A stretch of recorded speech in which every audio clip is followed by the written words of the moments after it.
Hi, Mike. Welcome to 2022. Is It it everything feels you so expected? different. Is it everything you expected? 2022.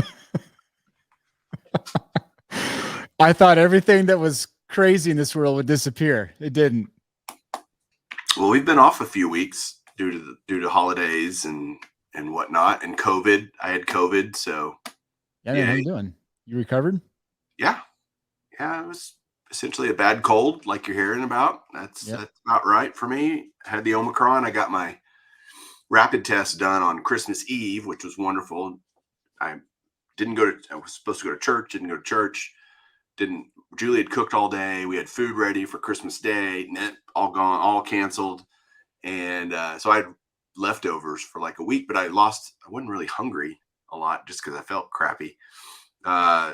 Rapid test came back positive, and I finally got my PCR results Saturday. And sure enough, I had COVID. Like, thanks, Captain Obvious. That was great. But then Julie got it. My son got it. My daughter didn't get it. So the rest, we were all sick and recovered quickly. And now God gave me a very awesome booster shot of actually having COVID. You had it too. So yeah. Yours was worse though. Mine was worse. Yeah. Mine was definitely worse than yours. But I'm a little younger though. So I'm glad mine was worse. I don't know if you would have handled it as good as I did. I didn't handle it good. Yeah, but me, the old man that I am, that might have been the end of it. Might have been the end of Mike. But hey, everybody out there, thank you for making 2021 a great year for us here at Bench Clear. Between Ty, myself, Matt, Tyson, thank you guys. We had a banner year, best year of Bench Clear, and we hope 2022 is even better. But that takes you guys watching, telling your friends, sharing our videos, all that kind of fun stuff. So please do that. Like, subscribe, all that jazz. Yeah, absolutely. Do all that.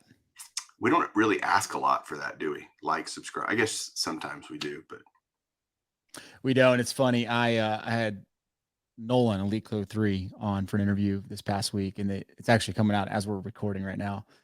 And he made this comment about how he does not ask for people to like and subscribe his stuff. He never has. It took him like 12 years to get to 9,000 subscribers. He's like, I was okay with that. But as he asked that on the interview, I had made sure to post on below there, like, please like and subscribe while you're watching this. It was felt like it was tasteful in the moment. Love it. It seemed appropriate in the moment. Yes. But seriously, everybody out there, thank you. Ty and I greatly appreciate it. As the proprietors of Bench Clear, we love what this channel's become. We love what we're doing, and we hope to keep doing it for a long time. What do you want to do differently in 2022? Anything come to mind? Hobby-wise or just life-wise? No, Bench Clear-wise. Anything that you want to Bench Clear. You hope that we accomplish in this next year? I'd like us to visit some more shows. I think that's fun when we get to go to shows and maybe give a different take on a show than someone else.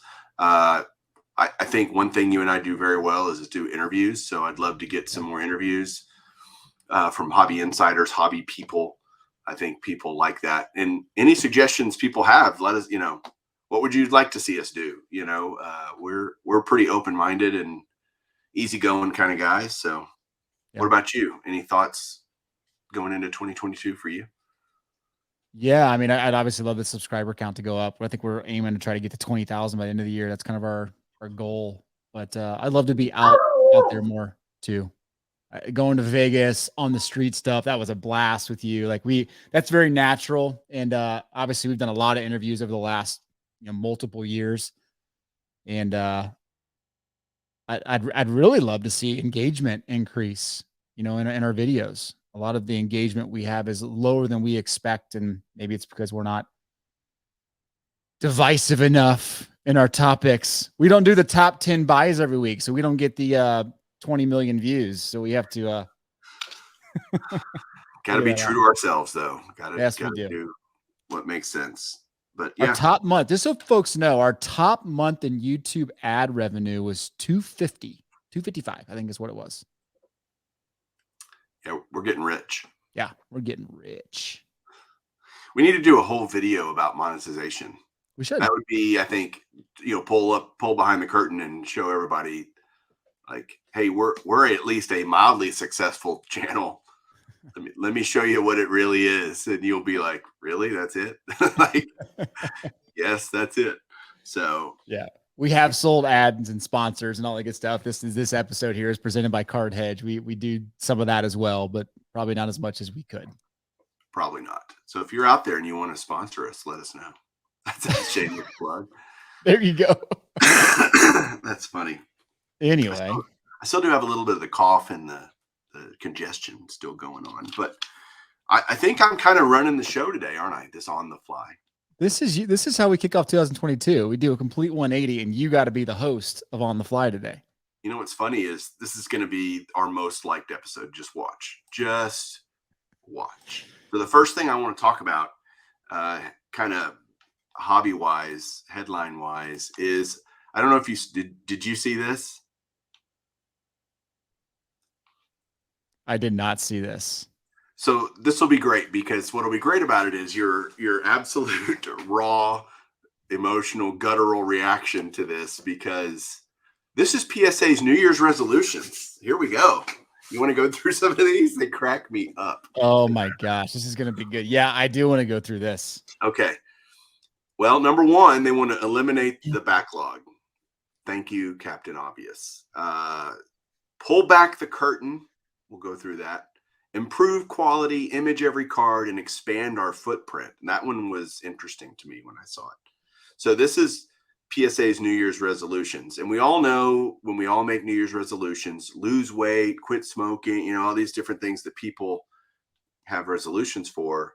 Very few of them actually work out, right? By March, everybody's, or end of January. So here's the first one they talk about: pull back the curtain, which to me means, being very transparent. And we've been beating this drum, you and I, since the very beginning when they shut down. Like, just let us know. We got 8 million cards behind, 5 million, whatever the number is, just tell us. And tell us when you think you're going to be done with it. It makes no sense to me why they would ever hold that information back, because we care. It matters to us, the hobby. And so to be more transparent is important. So they want to pull back the curtain. We will continue using all media channels available to keep our customers in the hobby at large better informed. PSA releases content regularly via PSA Magazine, formerly the SMR, PSAcard.com, the blog, social media accounts, blah, blah, blah. We will be actively updating the hobby about the backlog, new submission practices, the quantities and types of cards being submitted, and any other information. How does that make you feel when you think about that? Well, first off, it is stuff they're already doing. They just basically reinforce what they're doing. One thing that immediately stood out to me is this is all in their controlled environment. Right. Like, you want to pull back the curtain, give others an inside look at what's happening. Right. Jump on other Outsiders. people's shows and like be exposed to live Q&A. Right. Yeah, they get to control the narrative of everything that they're talking about here in terms of pull. Yeah. We're going to pull back the curtain as much as we feel like we should. Right? As much as we feel will benefit your hobby life, Mike. Right. Which, ask us what we think, and then we'll tell you, Mr. PSA, Nat Turner, whatever. But, you're right. Same old song and dance to me. This doesn't change. This doesn't move the needle for me in terms of PSA. Honest question for you, though. Do you listen to any of the PSA media stuff they put out or watch any of it? No. I mean, and that's an honest question for you guys watching. Like, I don't think maybe but once have I ever sat down or made like time to go listen or watch anything PSA puts out. I don't. I have no desire to. And that's on them. None of this is they're putting out a video with Nat Turner talking about it or an interview. All of this is, one-line Instagram posts or Twitter or Facebook. All of that is very nominal in terms of the depth you can really get into, right? I mean, how deep can you get on a Twitter or on a tweet?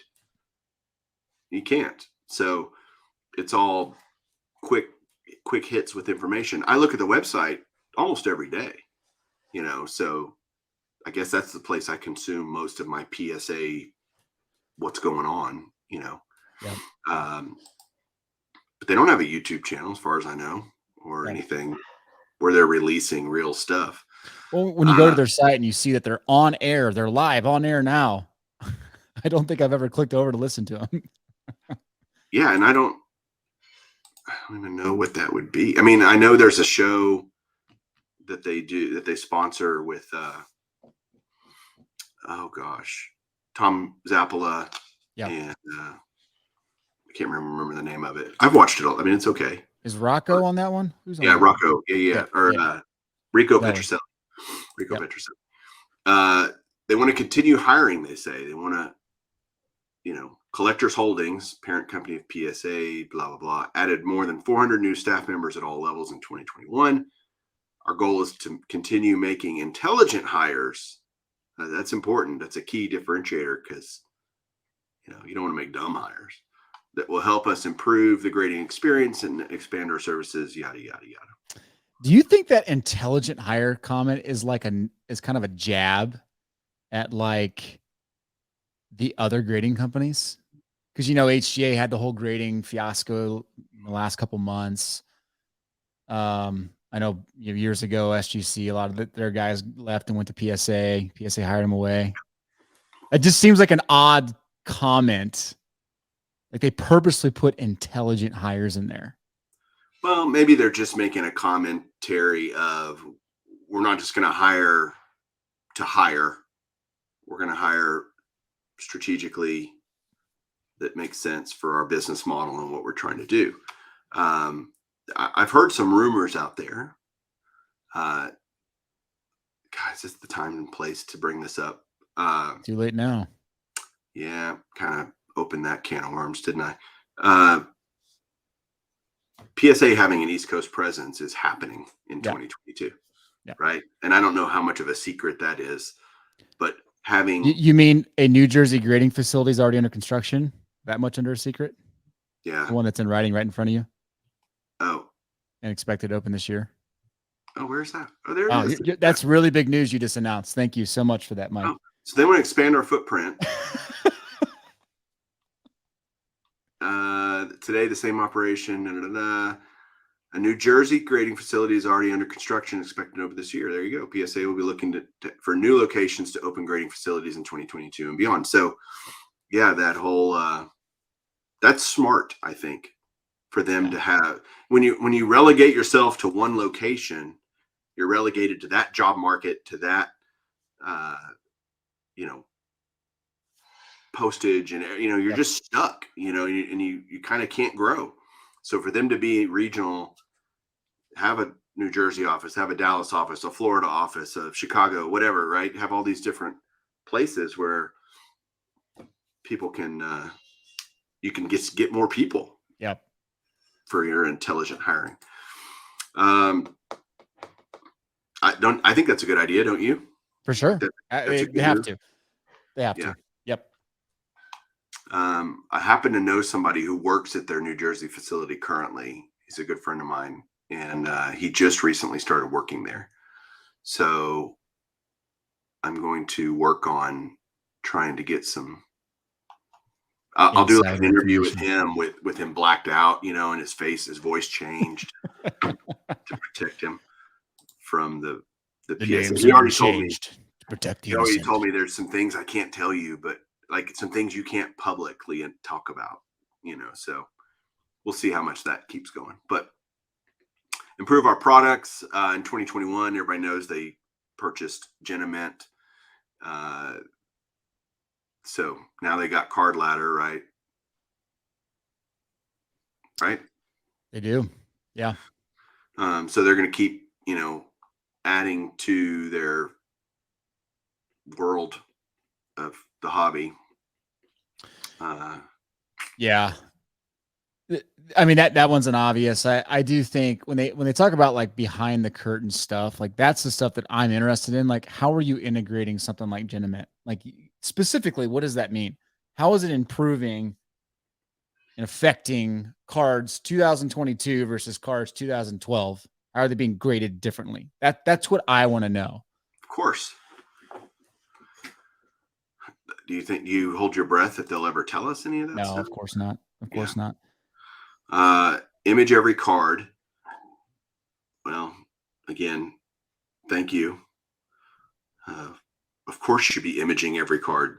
That's how you at least try to deal with, trimming and the whole scandal that came out in 2019. Yep. Right. Congratulations on doing what you already should have been doing.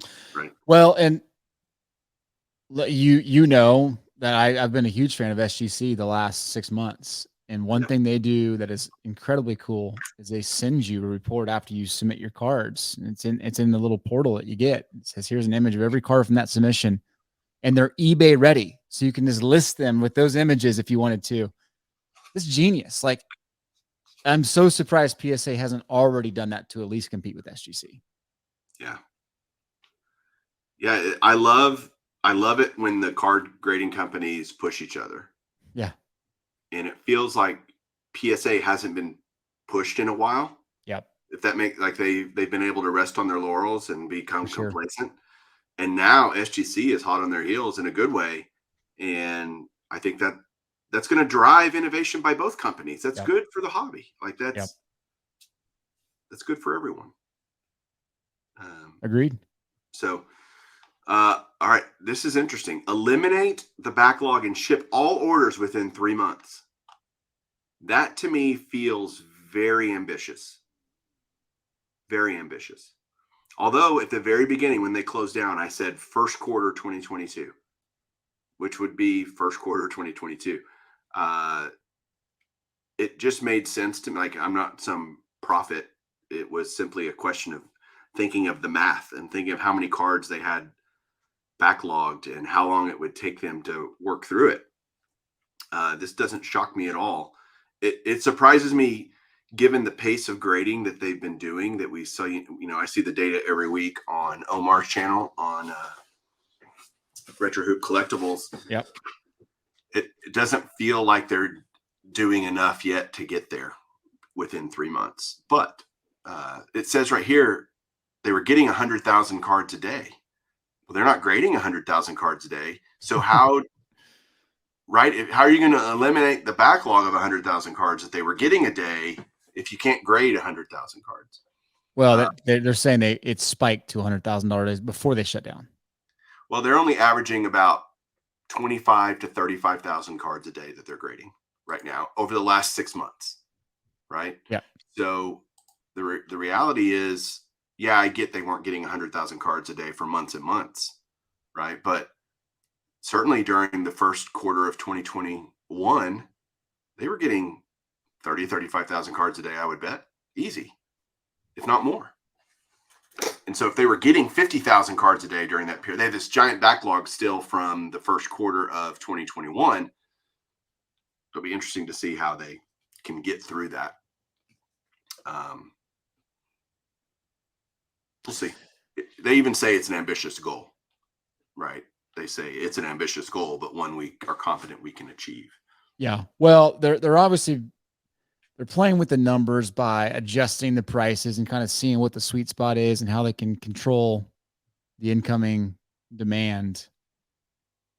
I think the days of 100,000 cards a day, like they were talking about pre-shutdown, I think those days are long gone. Yeah. There's way too many people that have been burned and have no desire to grade base. Another big piece of news was they reopened regular service, right? Yep. $50 a card. I mean, sorry, $100 a card. $100. Yeah. Sorry. Where do you think that ends up? By the end of 2022, how much does it cost to send a card to PSA? I think it never dips below 50 again. Okay. I would agree. And there are a lot of people out there saying, oh, they'll get back to 20. Yeah. I simply don't think they need to. they will be able to fill their coffers, so to speak, have plenty of cards coming in at $50 a card. I think 50 is where they get. And I think that's where it stays.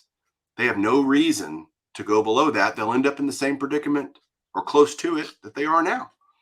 And now in 2023 and beyond, as they open more facilities and offices and they have more capacity overall, could they go back to a $20, $25, $30 type submission? Maybe.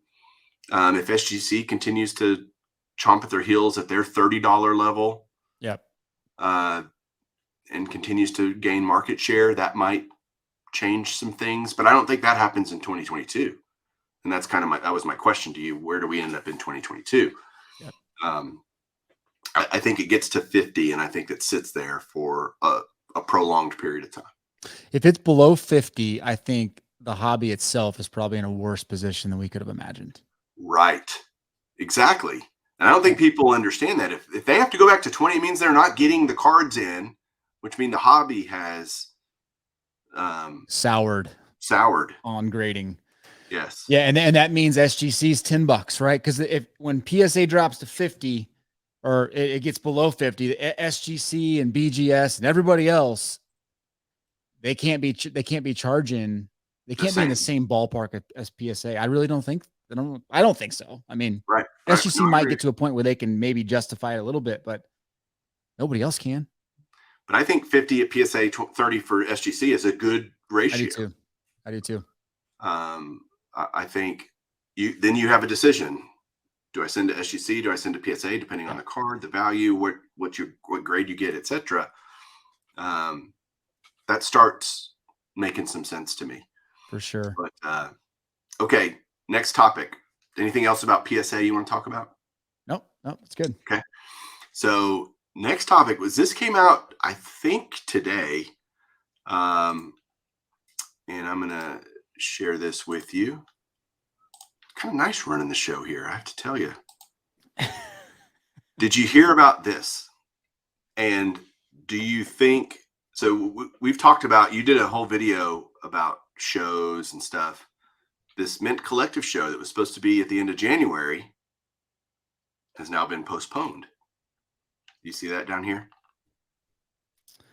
No, I did not see that. This is news to me. I know. See, I'm bringing you hot takes right now. You're bringing hot takes. That's what happens when I get stuck in a crawl space for 2 days fixing water pipes.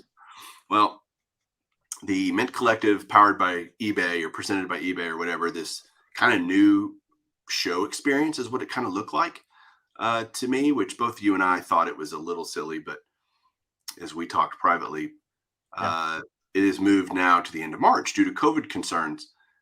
I don't think this will trickle down to like the Dallas show or probably a whole lot of other regional shows. I think they did. It's kind of funny because this is only a few weeks away, or it was supposed to be only like 3 or 4 weeks away.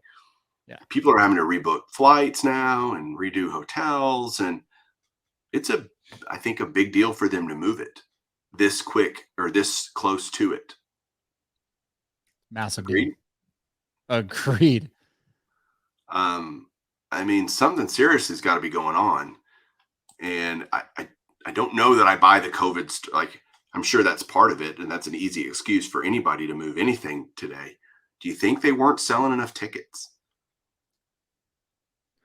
Well, look, I mean, all I can do is judge based on the comments we received in that video I did. And it was an honest question I wanted to know from people, because you and I were on the fence about going to ourselves, like to this event, because there's content creators there. And we were considering, maybe being a part of that.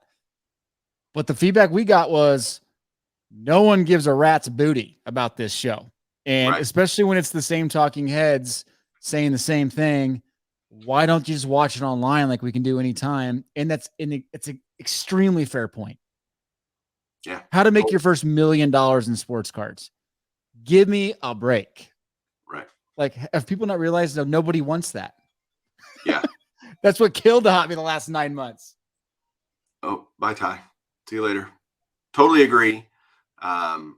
We looked at it and we were like if we even get we were, like you said, potentially going to be a part of it. do we even want to do that? Like, does that even make sense for us? And to me, it felt very artificial, very just kind of made up. And here, let's do this new thing, and it felt very weird to me. So, Yeah. I mean, the card show part of it, sure, great, it's a card show, but the rest of it felt very fabricated, you know. Um, so I had little interest, honestly. But now they've moved it, so it makes me wonder. Yeah, it could be COVID for sure, but is it my conspiracy theory brain, my prophet of doom brain goes? Matt How's that, Coleman Matt? should answer this. Well, sure. Let's bring him on. Special guest. Matt, how are you? You're you're live on the fly with Mike and Ty. Yes, this is Matt Coleman, first time caller, long time listener, we hope. We really are live. We were just talking about the Mint Collective being pushed to March because of COVID concerns. Do you think do you think it's actually COVID concerns, or do you think it's people not buying tickets? Oh, man. I could see it being a little bit of both, because right now I think everyone's spending their money on sports cards. My eBay has been blowing up. What do you guys think? Your eBay's been blowing up, huh? Yeah. Are you being sarcastic, or is that really happening? Oh. No, I'm saying people are buying more cards from me. It's like out of the blue, January 1st, everyone's like, all right, they got more money. They got their Christmas money. Well, there you go. Well, a consistent comment we got on that video I did was, why would I spend $2,000 to get to that event, $1,000 on a pass, when I can go spend $3,000 and get some really sweet cards? There you go. So there you go. There you go. My theory is right. Your theory's right. Here's my thought. Looking at their website, the video you shared was, yeah, I agree with a lot of it, but I just don't think there's enough of like, what am I going to get out of it? You know what I mean? Yeah. Because everyone's like saving their money for the national. So, I think they need more marketing, publicity, video stuff, kind of explaining, hey, this is what it's about. This is what we're going to be doing. And I know it's the first one, so it's hard for them to kind of market that way, but they could still do a little bit better. But yeah, the price point is pretty high. There you go. Straight from the horse's mouth. I don't really know if that applied there. He just called you a horse. Anything else you were calling for that you want to say live, or did I just call you back? No, I was just calling. I'm heading to the card shop to restock some of my supplies because I'm running out of stuff because of all these crazy eBay buyers. But yeah, you guys have fun on the fly, man. All right. See you, Matt. Cowboys. Sorry, Mike. Goodbye. Hey, what do you do? Both our teams lost yesterday, so yeah, that was brutal. I'm shutting my door. All right. So Matt Coleman, by the way, does the pull episodes for Bench Clear Media. So if you haven't watched any of that stuff, you really should. It's amazing content. Best produced content in the hobby. He does a lot of our video stuff that we behind the scenes that he doesn't get enough credit for all the stuff he does. No doubt. So yeah, that's the Mint Collective story. I just think it's interesting to do it so close to the event. Yes, Omicron's an issue, no doubt that cases are going nuts and all that stuff, but we've learned to deal with it, I think, as a society a lot better. And to me, that shouldn't be the reason. That's the company line. That's what they're saying. I don't know anything other than my, again, I'm insinuating some things that may or may not be true, but okay. So the last thing that I wanted to bring up in terms of topics for us to talk about is, again, Omar did another video. I've been seeing some other videos, more than just sports cards, just about resellers and the whole 1099K thing that's going to be happening in 2022 for over $600. And the amazing thing, the very Reader's Digest version is, if you make $600 in revenue on Venmo or PayPal or eBay, you're going to get a 1099-K at the end of the year that says you had this revenue, and it's going to be reported to the IRS, which means you have to either show what you paid for it, have a business, Schedule C or something where on your taxes to show, hey, I don't owe taxes on all $600. I paid $500 for XYZ cards that I made $600. I only made $100. That's a lot more that people have to deal with that didn't have to before. And I think you made this point. I don't know if it was directly related to this issue, but I think that's going to drive show deals and traffic to a whole nother level because when you go to a show, there is no report. There's no, the tax man's not sitting there going to give you a 1099. And so I think the in-person stuff is going to happen more and more. I'll be interested to see if the big auction houses follow suit and start issuing 1099-Ks to their consigners, because why should Golden Auctions or even on eBay, a place like Probstein, why should they be on the hook for those taxes for selling that stuff? They're going to pass that on to the end receiver of the funds, right?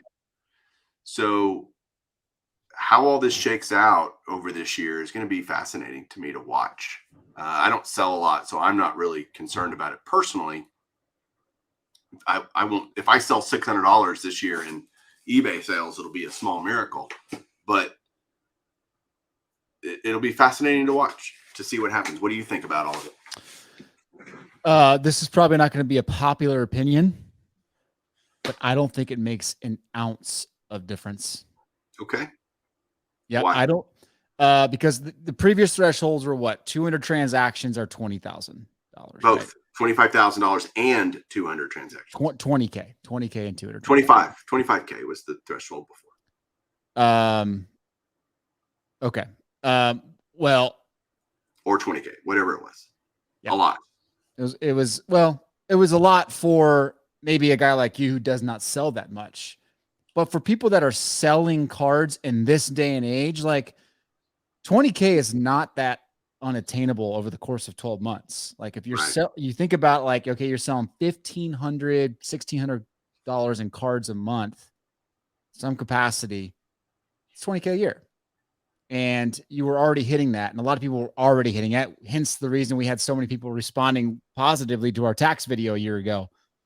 Holy crap. I get these, 1099s from PayPal at the end of the year. What do I do now? Right. How do I handle this? I think, yeah, it might affect a percentage of people, a small percentage of people, but I think majority of the sellers that are in this for the long haul, they've already been dealing with this.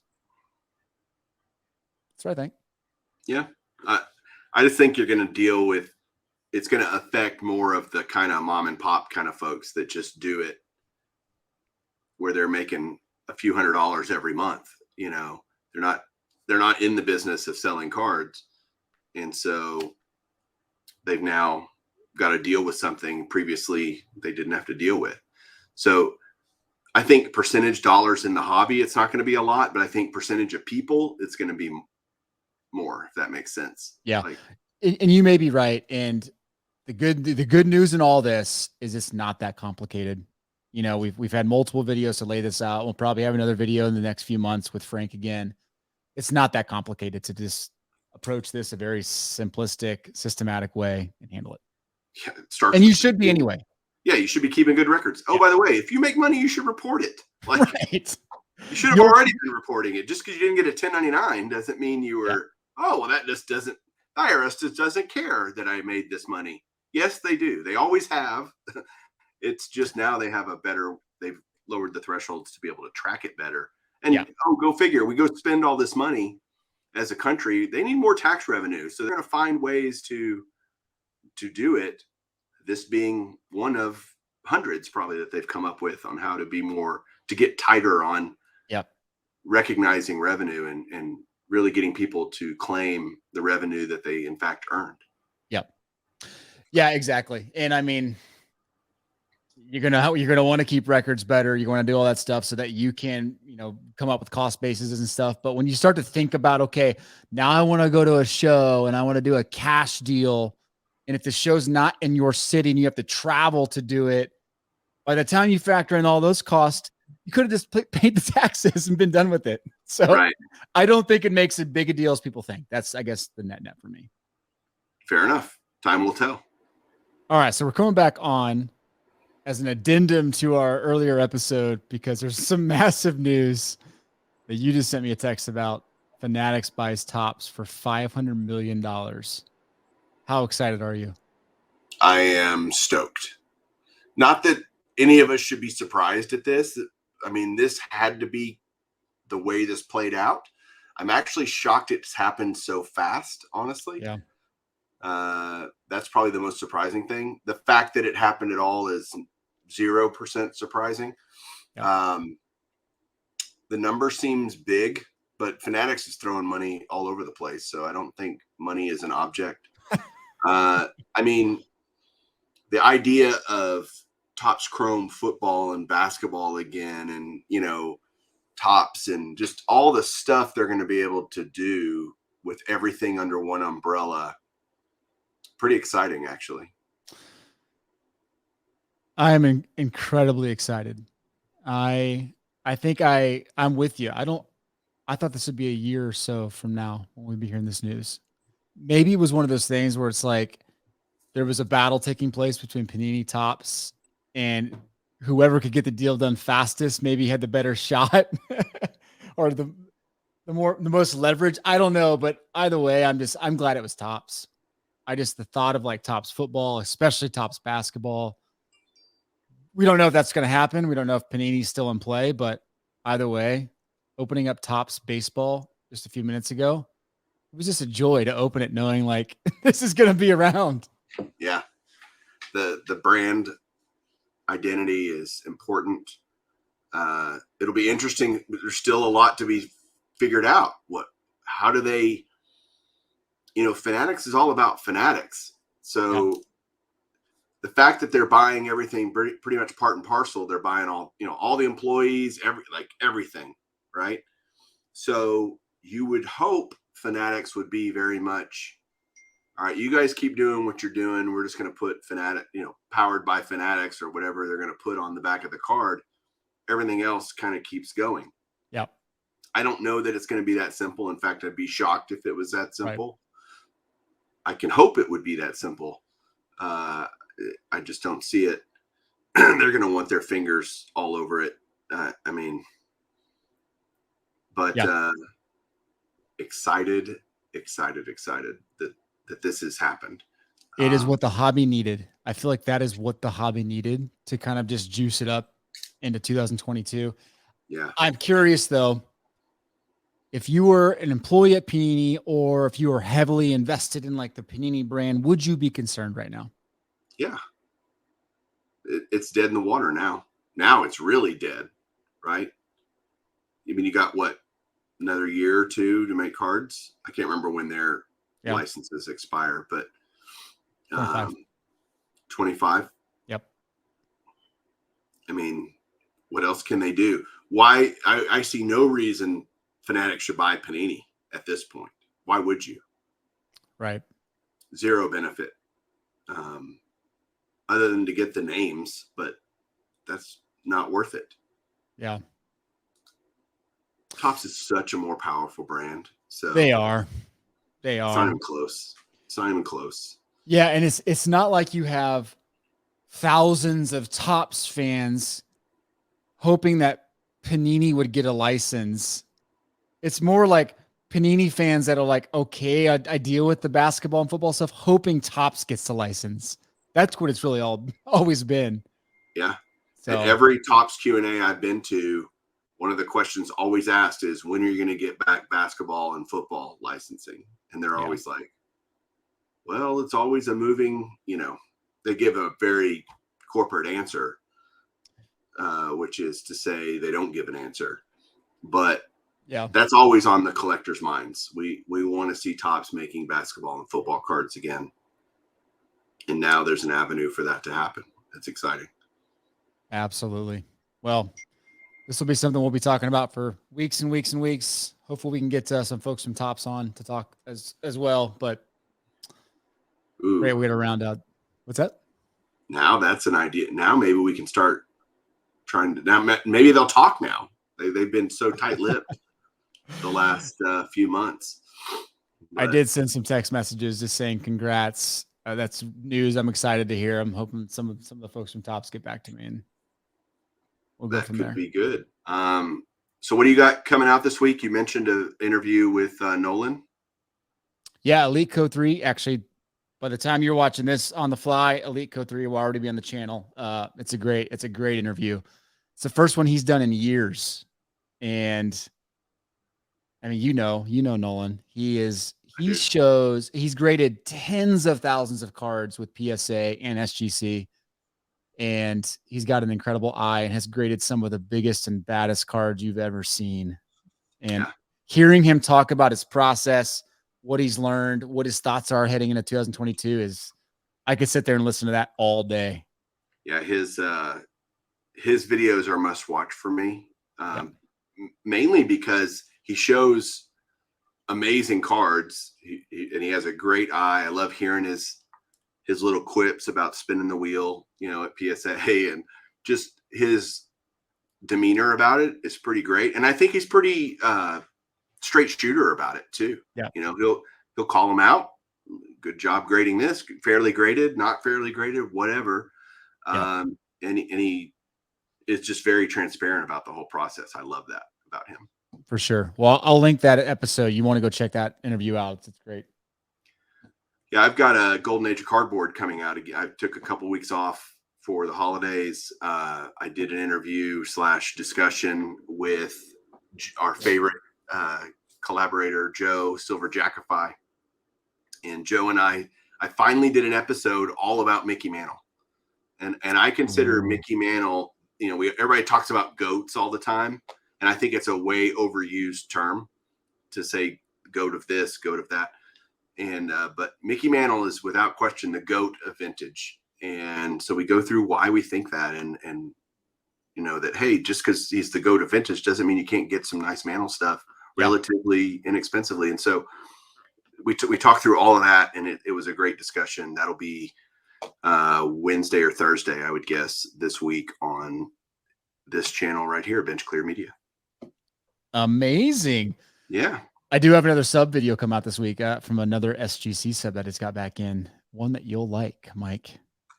All vintage all the time?